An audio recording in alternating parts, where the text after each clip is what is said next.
Akwaba. In Ghana, that means welcome. It is a joy to be here this morning once again. I was here last year and met a few of you, but it's always a joy to come back. My name is John Munson. I'm one of 62 missionaries now who have been to Ghana in the little village of Aurora since 2006. My wife Barb and I have been involved with this mission for the last 12 years, and I made my sixth trip in January along with Gary and Hedda. We had a wonderful experience.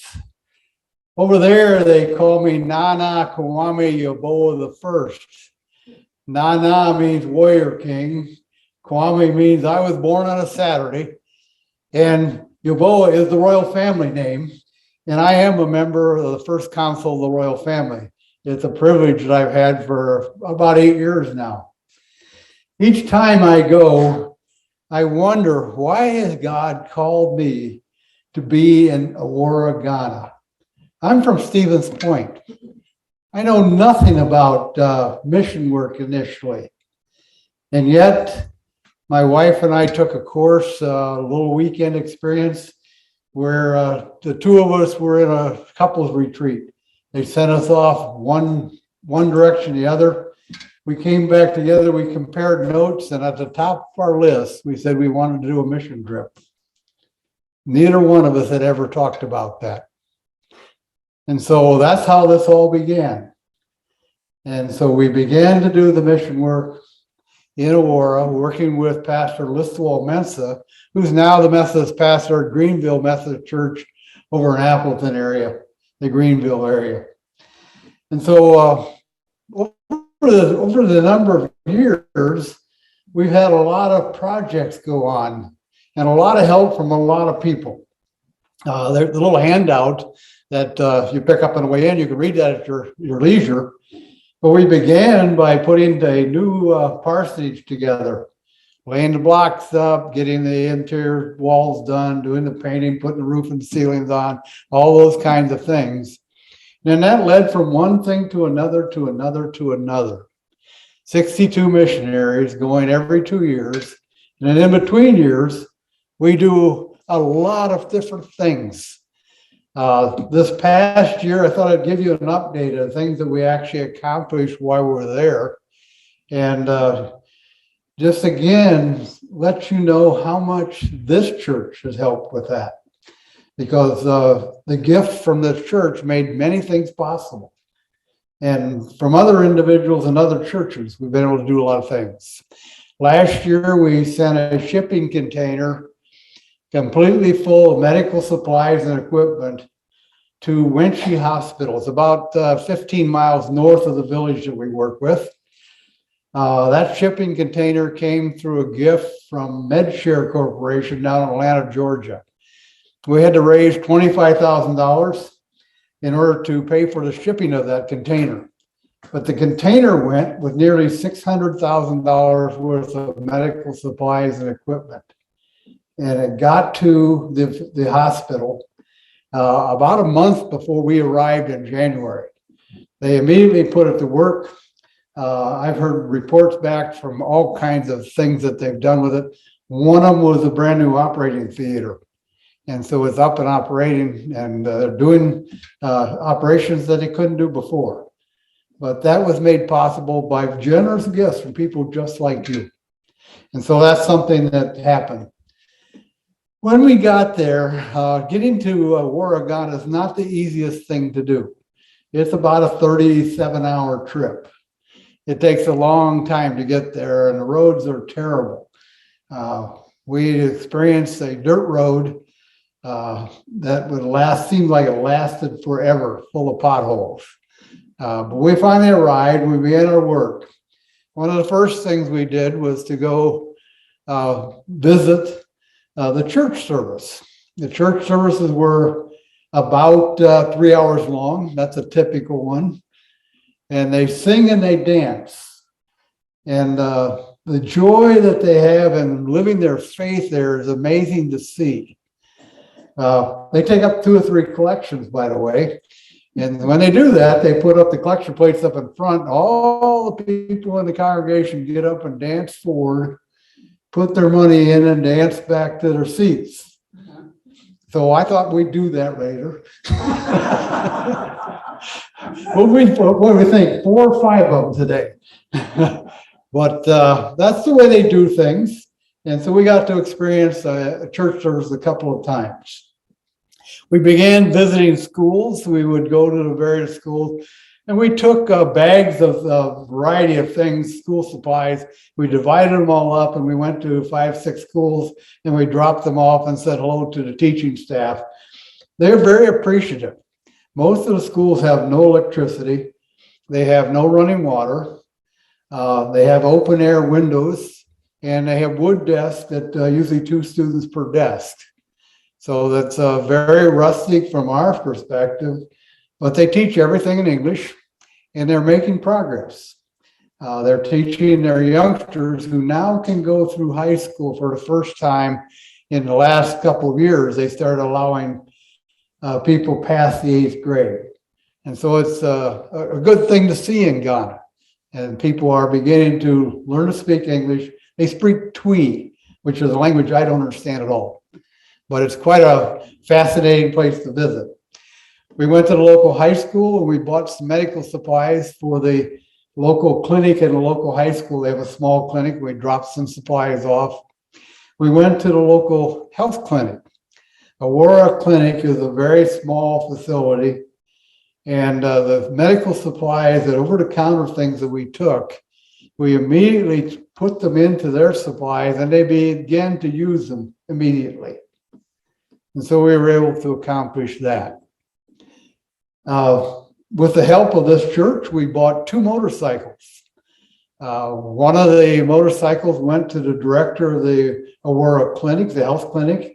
That allows him to get out to see patients in the village in the surrounding area quickly before he had to walk. And so it expanded his ability to do that. We also provided a motorcycle for Kwame Apuku. Kwame is the finance director of the Calvary Methodist Church, the church we work with there. He's also assistant headmaster of a local high school. And for him to get to the village and back and also do the work that he does for us, he needed that motorcycle. So we were able to do that. We started 3 young women, and I say young because they are right out of high school. And we took them to the local nurses training program and helped them move in. They each had a small room with a bed and a little table. They do their own meals, they cook their own meals, and they started a 4-year nursing training program. That was exciting for them. It opens up the door for a way that not only can they provide nurses skills for lots of people, but they'll be able to have a family and do well and have money in their own pockets that they can raise a nice family. So those students they finished their first semester last week. And so now we're in the process, like we always are, raising funds to pay their tuition each semester. Is $900 a semester. That includes room and board and their training, nurses training. So it's not too much, but we do have one sponsor who sponsored one of the nurses. And so we're still working on sponsoring the other 2 and continuing that part of our mission work. The big thing that we worked on very hard when we got there was starting to build an orphanage. Before we got there, we had provided some cement and some sand and some gravel, and they had hand dug a foundation, pretty good sized facility. And it had a cement slab. And so Gary offered his expertise on laying blocks.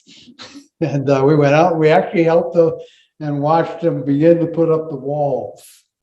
And so when we finished in January, the walls were up 8 feet. And of course, then we left to come back. At the same time, we were starting an obstetrics clinic. The women in the area do not have good prenatal and postnatal care and delivery service for babies. The way it works now, you go to the little clinic, you're allowed 4 hours to have your baby, and you got to go home. So the new obstetrics facility will allow them to stay overnight, to have more than one delivery bed and more than one recovery room. So that's process has begun. After we got back, we sent $1,800, which doesn't sound like a huge amount, but that provided sand, gravel, and cement for the walls of the obstetrics facility. Now, the people in Aurora, Ghana, want this facility so badly that they volunteer their own labor to build it at no cost. So the men and women of the village are volunteering. Whenever we get materials to them, they will build that facility. Right now, the walls are up, and we're very happy about that. We did make some progress since we got back on the orphanage. As of yesterday, we now have 3/4 of the roof trusses on the orphanage. And by next Tuesday, they should all be done. So there'll be roof trusses, no metal sheeting yet, no roof, but we're working on that too. And so this mission involves lots and lots of people. We now have representatives from many churches around the state and lots of individuals who are helping with this work. If you get a chance to look at, let me just tell you quickly about some of our goals for 22 and 23, just so you understand what we're doing. And Gary and Hedda is going to show pictures of our activities there, so you'll see them. Barb and I are the fundraisers. The two of us work almost every day on some kind of fundraising all over the state. We're trying to find 80 churches, individuals, organizations who will give us $250 2022 and $250 in 2023. If we can find those people, those 80 each year, we'll build that facility, we'll build the orphanage, it'll be open and running by end of 2023. Same way as the obstetrics facility, it'll be open and running. So all we need to do is find those. We're going to find enough money to keep those 3 nursing students in school. We've done this in the past. We've helped people get their bachelor's degrees and master's degrees and do training. For instance, we paid $90 for a young man to learn how to become a welder. He got a 1-year internship for $90. So now he's a full-time welder and he's got a full-time job. We'll continue sending over medical supplies during the off years in 2023. We will go back in January 2024. But in the between time, we'll send textbooks, we'll send medical supplies. We send a shipment. It typically costs about $1,800 to do that, to do one shipment. We sent thousands of textbooks. We get school systems to voluntarily give us their textbooks when they're changing models, and we send those over and they immediately begin to use them in the public schools. So we're doing some good things. We send clothes. We collect clothes of various kinds for the orphans and school supplies. So all of those things are happening. And I can say is, for some reason, God said to me and continues to say, you need to do this. Why, I'm not quite sure. But I feel that I have this connection with Aurora, Ghana, and now 62 other missionaries have that same connection. And so I share this with you to say that as an individual sitting here in Mercer, you can make a difference in the lives of thousands of people. That clinic will supply medical services for thousands. The orphanage will take care of 70 to 90 youngsters who have no parents and no grandparents to take care of them. And so they'll go to school, they'll get an education, and they'll get an eventual job. So once more, as we think about what we've been asked to do as Christians, is to give what we can.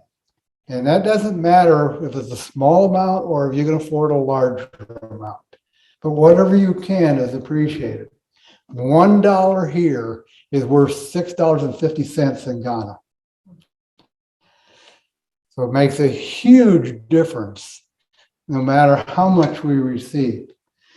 So my invitation to you is to think about becoming one of our sponsors. And I'm not bashful. I'm looking for people who say, can you give me $250 this year and $250 next year? We will put that to work and guarantee you it will help build something very worthwhile. So I really thank you for this morning for a few minutes to explain what we do. Gary and Hedda are going to show you more of what the actual mission did and how it looks. And I did want to point out the quilt that I have down in front was actually a robe that was given to me as an honorary from the high school. It was a huge wrap. And it's so big that, I could barely get it on. And I brought it back and I said, what am I going to do with that? I have 3 of those already. And so I thought a quilt would be a good use of those. And so you might want to take a look at that. And over on the right-hand side is a winter garb that typically royalty wear in the wintertime. This is my cloak of many colors. And it's very heavy. It's very warm. But that's wintertime for them. It means it's about 85 to 90 degrees. And so that's when they wear that. So we'll be around, Barbara. I'll be around to talk with you for a good long while. And we really appreciate your listening to our message this morning. And thank you so much for your help with our mission. And here the rest of us eating. We had very good meals and then pineapple for dessert. The compound was in kind of a little orchard, so they gave us a little tour. And these are cashew trees. Cashew is a great cash crop for them. And they grow, they're kind of a red fruit like that, which I didn't know. But they are able to sell it locally. There's a market for it. And of course, cashew are pretty expensive here. Okay, then we took a bag. We had 2 suitcases, one for ourselves and then one that the airline lets you take 2 suitcases of 50 pounds each. And so we were encouraged to fill that extra suitcase with all kinds of stuff that people donated or we bought. And then we went to the parsonage where they had an extra bedroom and we unloaded, everybody unloaded their suitcases and piled them. And so here are our piles of things, clothing and over-the-counter things and school supplies and just so much stuff. Then we had these big bags and we divided it into the bags for the clinic, for the hospital, for 6 different schools. And when we visited them, we would bring our bags with. And it was fun, really fun. Here's some more stuff. So whatever you gave, it all went.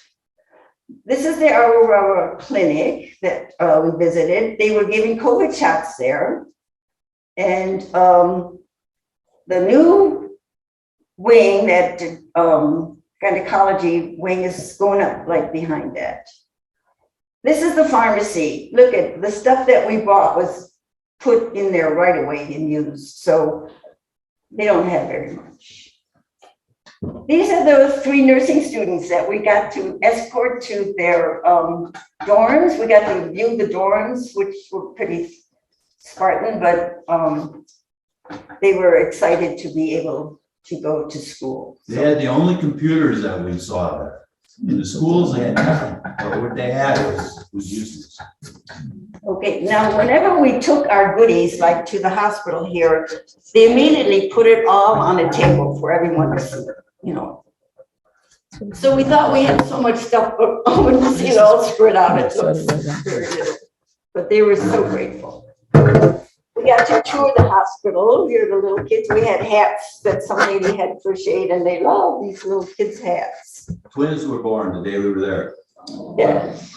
This is the library of the high school. This is Casey. Casey, we already had been, they had an assembly for us. I don't know if John expected that, but we had all the high school kids were in the huge auditorium with the balcony just packed. And then we sat on stage and our two young people, Michael and Casey, kind of gave them a little talk and how they loved Casey and her cute little shorts. They just loved having young people there. And then they presented all of us with this stove. And then John, of course, got the big, I have a picture of that too. But I cried in the library because there was nothing there, not one computer. The shelves were like, you know, old books or whatever.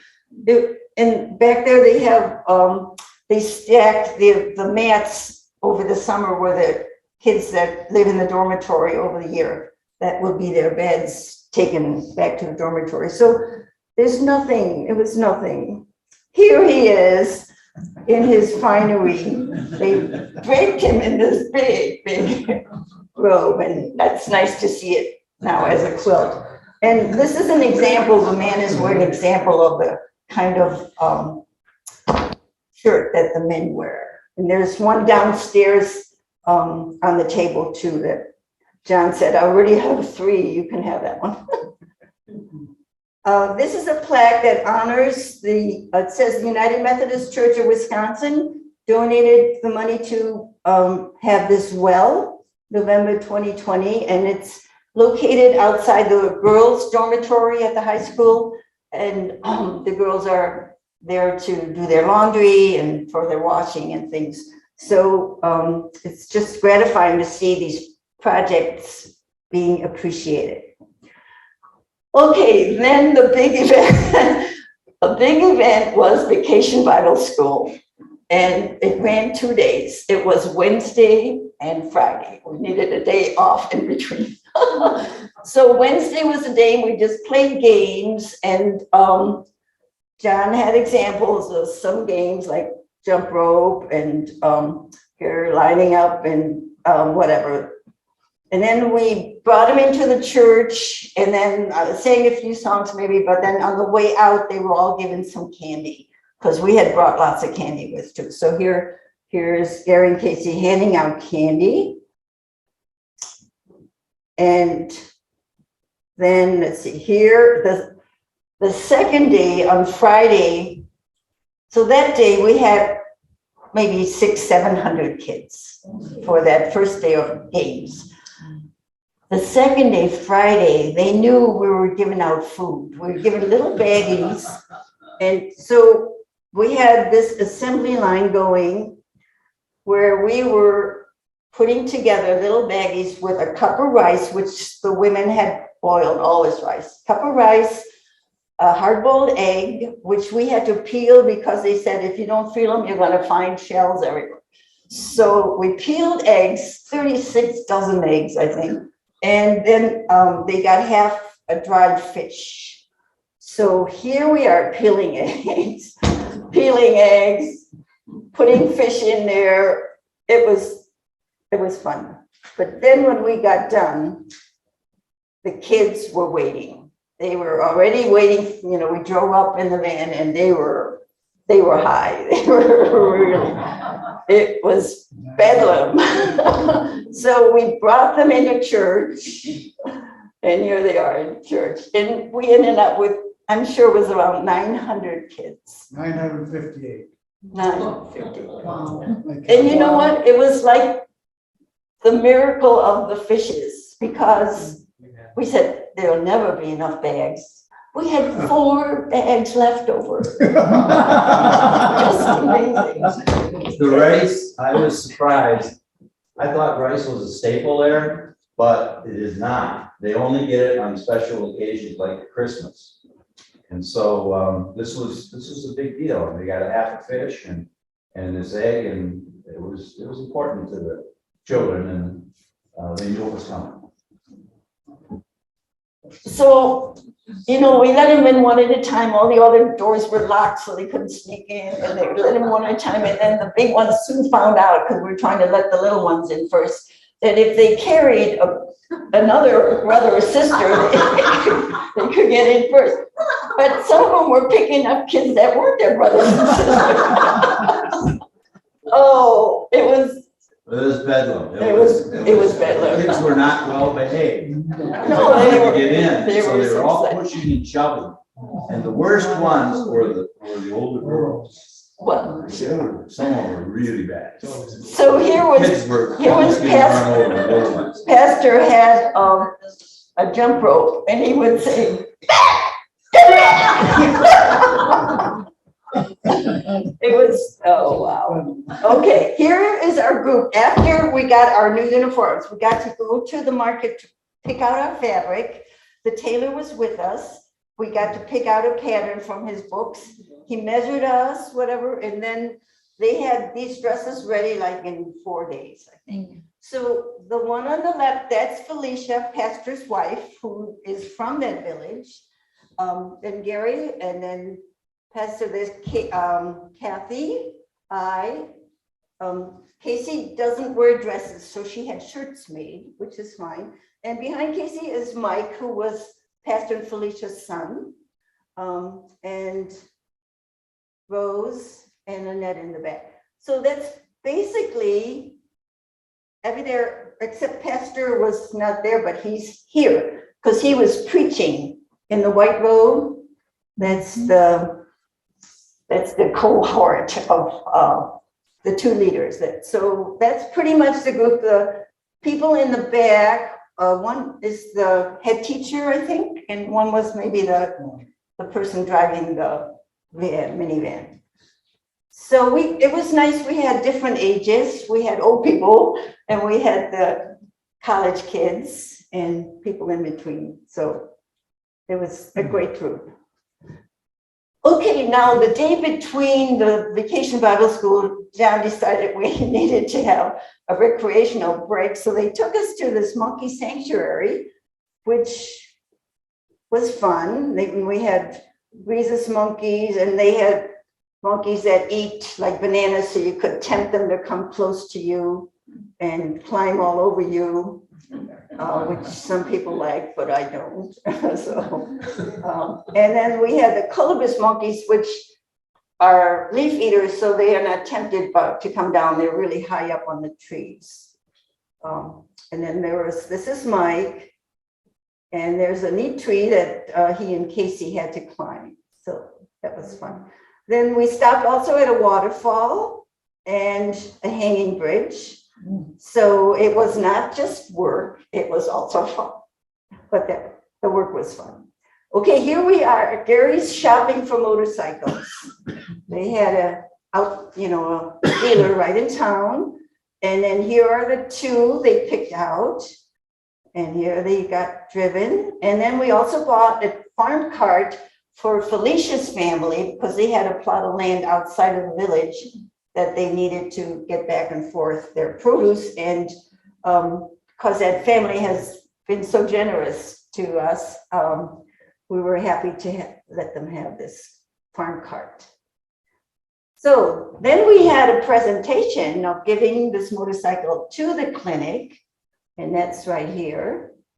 And look how they wrote right on the tank, donated by Methodist Church, I guess, Wisconsin, USA 2022, Aurora Health Clinic. So no one can steal that motorcycle and get away with it. And here's the presentation. This is the staff of the clinic. And there's John wearing the outfit they gave him at the clinic. So that's the outfit laying on the table downstairs. So you can have a chance to see it. These are very, very heavy clothing. And here's the cart with Felicia in their compound. And they'll probably be able to rent it out to other people to make a little money that way. So we were happy we were able to do that. And here's Felicia, her sister, and her mom lives in that compound. Felicia was very sad to leave because she cannot come back for a number of years, and her mom's pretty frail. So she had a hard time leaving this time. Okay, then whenever we went to visit a school, they took our bag and unloaded it, put all the stuff on the table. And so soccer balls are very popular. And so here are the kids looking at the new stuff. Some schools were very organized and their kids lined up nicely. And I said, it can't be done, John. Not the Methodist though. I think these were the Seventh-day Adventist kids, so anyway, notice, here we are with these kids. He's wearing his hat in the 90-degree temperature. Here's John, kids. Lynette with the little one. Kids are just too cute. Kids, they have usually a school uniform. Here are little ones.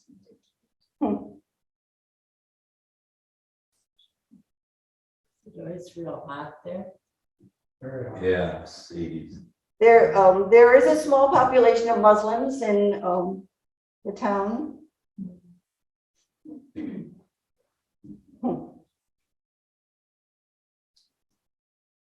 Here's a different uniform, yellow.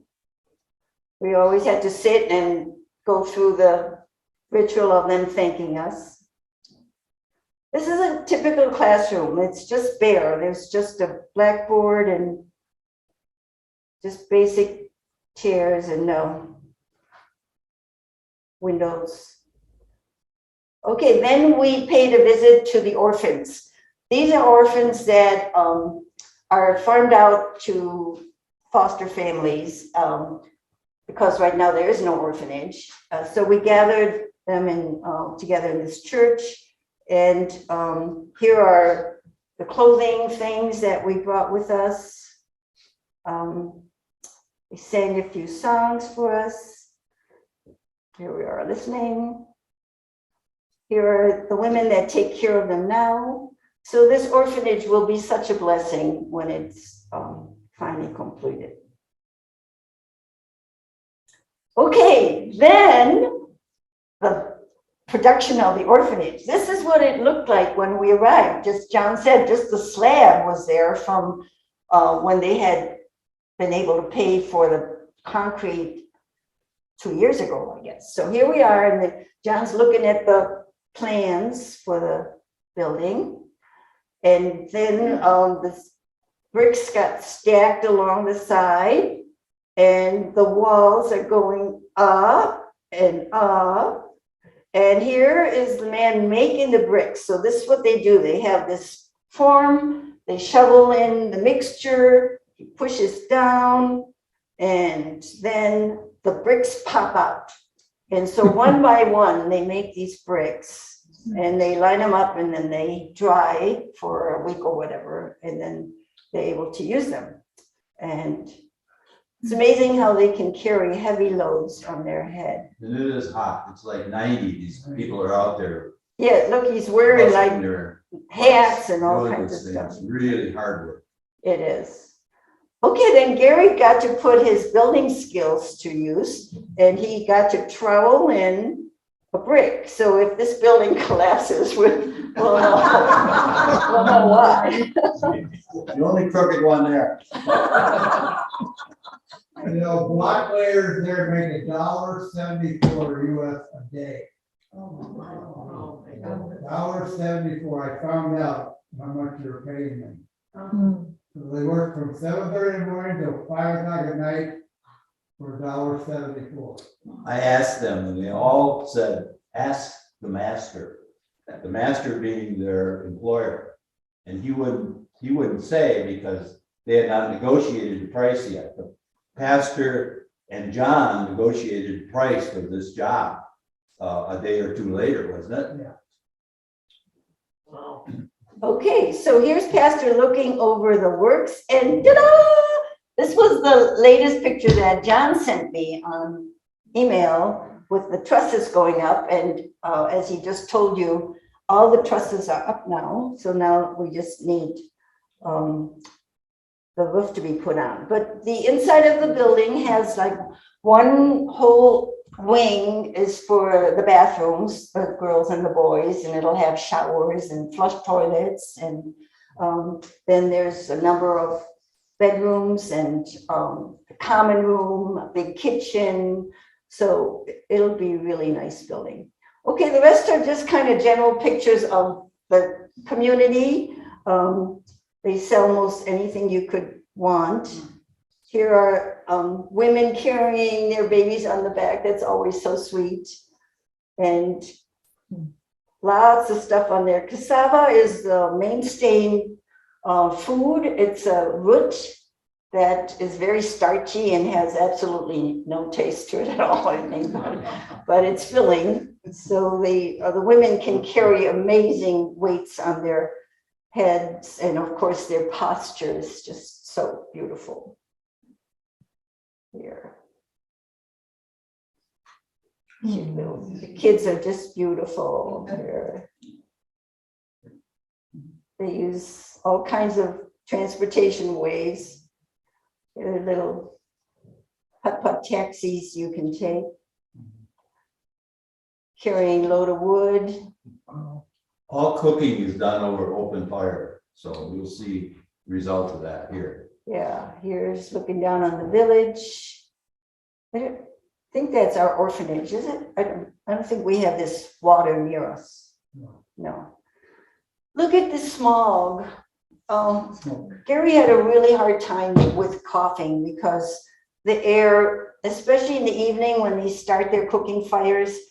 And then the other thing that just was so sad for me is there's absolutely no garbage pickup or recycling. There's no recycling, but even the garbage pickup. So in the evening, lots of times they'll just burn their trash, and that includes plastic and whatever. Or else they have big mountains of it and the goats climb up, and of course goats eat everything. So we encountered a number of funerals. The traditional dress to wear to a funeral is black and red. So these people are dressed appropriately. Playing soccer, that's a popular thing. Look at just the air was very, very bad, very, very bad.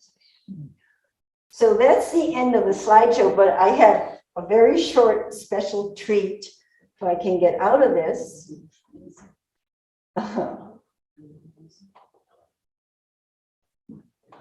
Since this congregation was so supportive of the trip, I would be remiss if I didn't tell you about Hedda's almost scandal.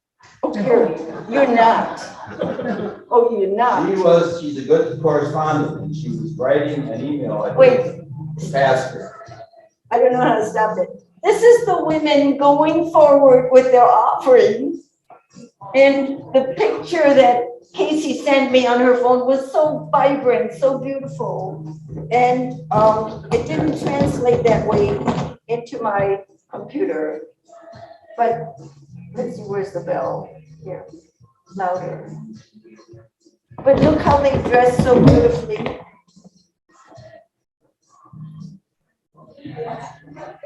Look at how they move. Aren't they so pretty? Look at them. So colorful. There's Felicia. There's John with his shirt. And they're offering their best. Men, there were not that many men in the church service. I don't know if that's normal or what, but one thing, Pastor, that you could learn is they had three different times that they took. I couldn't see you, offerings. so I wanted. And one of them, the pastor led by doing an auction. He said, I have a 20, I have a 20, I have a 20. Who gave me a 20? And he dropped it in the pail. And then a few people came up. And then he said, how about a 10? How about a 10? And a few more came up. 5, and a lot of people came up with ones. But that was kind of. And the ones a lot of people came up. Yeah. Yes. So anyway, to finish my story about Hedda being a good correspondent, she was writing to Pastor, and she was telling him about all the many people that we had met, except she didn't write met, she said all the different people that we're meeting, she said, eating. But through good editing, she was able to catch that.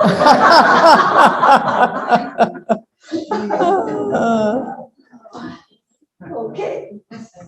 So, wait, let me put these little women on one more time. I just love them so much.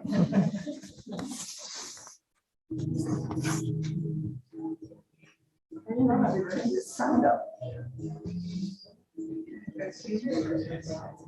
In the market. Not really showing. The question was where they get the material. They have these shops, many of them in the market, with just rolls and rolls and rolls of material. And that's what the ladies did. They went in and picked out what they wanted, and then the tailor was right there telling the shopkeeper how many yards to cut based upon the dress that they had selected or the design that they selected. And then This is a time for all the women 2 days here later, it was to all get up.